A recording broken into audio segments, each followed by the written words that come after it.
Hello everybody and welcome to Willard Library. I'm going to be reading two books today that have a theme about trees, and I'm wearing my mask right now to remind you that when you come to Willard Library you do need to wear a mask. Now I'm going to take my mask off because my cameraman is more than 6 feet away and it's easier for you to hear me when I read you the stories. So I'm going to take that off, just set that aside. The books today that I'm going to read are called Tesss Tree by Jess Brallier and pictures by Peter H. Reynolds. And another tree book, The House in the Hole in the Side of the Tree by Gilbert and illustrated by Jan Jones. I hope you like these tree books. The House in the Hole in the Side of the Tree by Gilbert.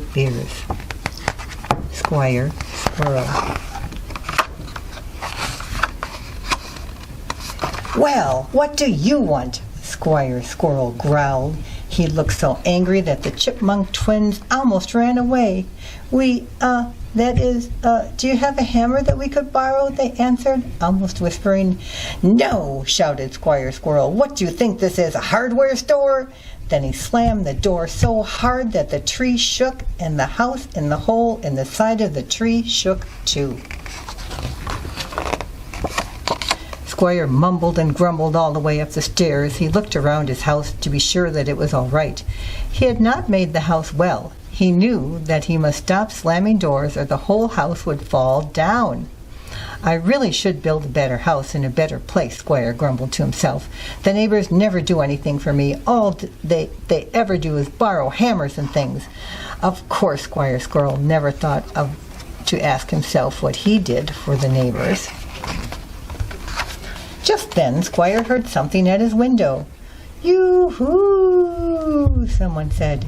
Squire opened his window and stared into the face of Oscar the Owl sitting on a big limb of a big tree. "Nosy neighbors," Squire grumbled. "They're even sitting in trees outside my window. What do you want, Oscar?" "What do I want?" Oscar began to think. "Yes, what do I want? I seem to have forgotten. I know that I was to remember not to forget something, but now I've forgotten what I was supposed to remember not to forget." "I suppose you want to borrow something too," Squire grumbled. "Why, yes, of course," said Oscar. "How thoughtful of you to remember. But what was I to borrow? Let me think. Oh, yes, I need a steasuring mick. Oh, dear, no. I mean a measuring stick." Squire slammed his window so hard that a board fell from his house in the hole in the side of the tree. "If I had a measuring stick, I'd wrap it around his silly neck," Squire grumbled. Squire flopped down in a big chair. It was very quiet now in the house. He thought for a moment that it would be nice to have some friends, but just as he started to think that, he heard a noise outside. Bang! Bang! Crash! Bang! Squire ran to the window and opened it wide. He could not see anything special, but he could still hear the noise. Then Squire shouted as loud as he could, "Will you be quiet?" Of course, Squire didn't know that he was making more noise than the noise was making. Squire had just slammed the window shut when he heard something knocking on the door downstairs. When he opened it, there were his next tree neighbors, smiling and looking like very happy squirrels. "Do you have a saw that we could they started to say, but Squire slammed the door without bothering to answer. That night, Squire lay in his bed for a long time, looking up at the big moon over his next tree neighbor's tree.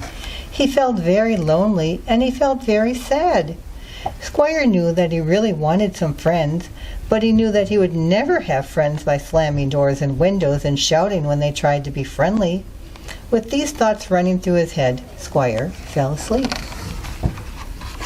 While he slept, Squire dreamed that a hammer and a saw were chasing him. He ran to each neighbor's house to ask for help, but each time he tried to talk, someone slammed a door or a window. At last the hammer and saw chased him all the way home. As he locked himself in his house, Squire felt more lonely and sad than he had ever felt. Then he sat down and cried, but there was no friend to help him feel better. The next morning, Squire woke up suddenly. Someone was knocking on his door. He ran down the steps and opened the door. Squire almost expected to see the big hammer and saw standing there ready to chase him again, but instead he saw all his neighbors laughing and looking very happy. Squire started to ask, "Well, what do you want?" But he didn't. Then he started to slam the door. But he didn't. He kept thinking about his dream. He knew how it felt to have someone slam a door when you came to see him. Squire was happy that Hammer and Saw were not chasing him now. He was very happy that his neighbors were not slamming doors, and he was very, very happy that they had come to see him. "Will you come in?" Squire asked. "Will you have breakfast with me?" "Later," they all shouted cheerfully. "Come with us. We have a surprise for you." Then Squire's neighbors took him to a big tree not far away. In the side of the big tree there was a big hole, and in the big hole was a beautiful new house. "It's your new house," they all shouted. "We made it for you because we like you and want to be your friends." Squire Squirrel was so ashamed that he could not even look at his wonderful neighbors. While he had been shouting at them and slamming doors and windows, they had been making a house for him. "I'm sorry that I've been so grumpy," he said. "I'll never slam a door or window again when you come to see me." "Dear me," said Oscar the Owl, "I seem to have forgotten to remember that you slammed windows and doors." The Chipmunk twins began to laugh. Then the next tree neighbors, who weren't next tree neighbors anymore, began to laugh too. Even Squire Squirrel began to laugh. Then all the friends went inside to look at Squire's new house in the hole in the side of the tree.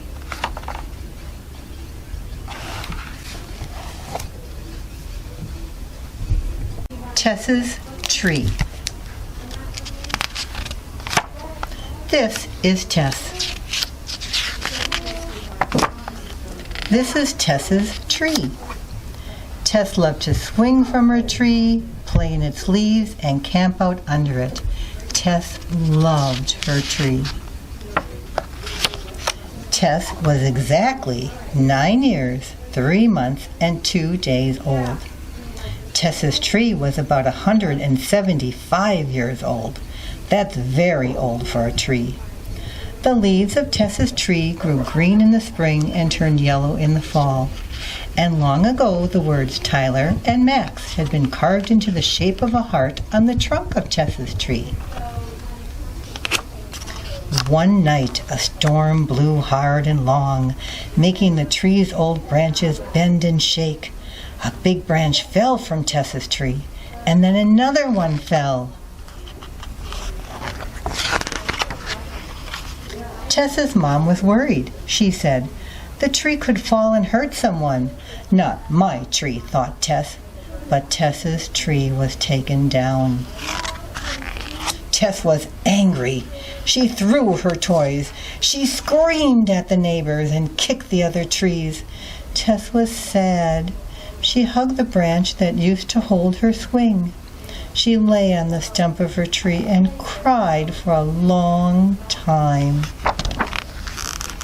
Tess had to do something for her tree. She just couldn't let it quietly go away. "I know," she thought, "my tree will have a funeral." Tess invited friends, family, and neighbors to celebrate the life of Tess's tree. You are invited Sunday, 11 a.m., to celebrate the life of Tess's tree. Tess set up chairs and helped the children of her tree dress up for the service. When the service began, Tess walked slowly to the stump of her old tree. She laid a flower on it, wiped her nose, and sat on the nearest chair. A neighbor with a white collar said, "We, friends and family, are gathered here today to celebrate the life of Tess's tree."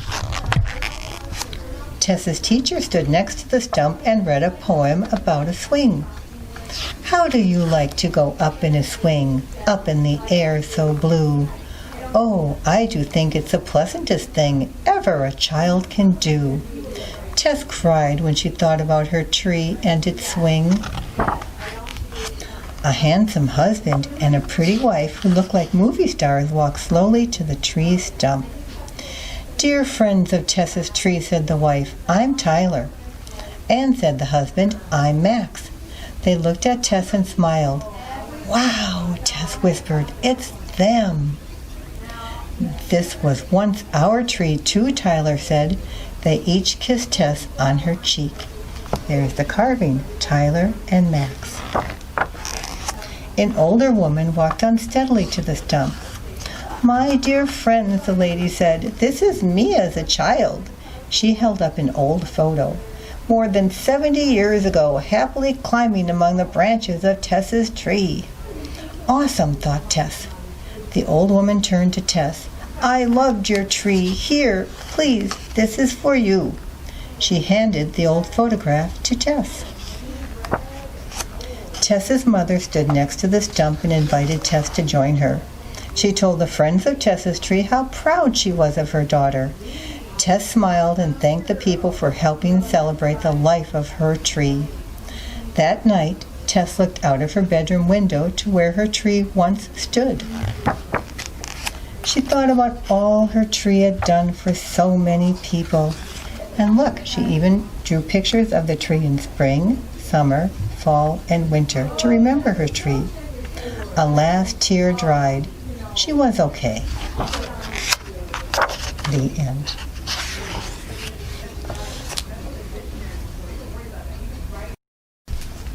Ask us about our learning packs, where you will get a game that is a certain topic. We have 7 to choose from, and then 4 or 5 books that we pick out to go along with it. It's aimed for kids 3 to 6 for you to take home and enjoy.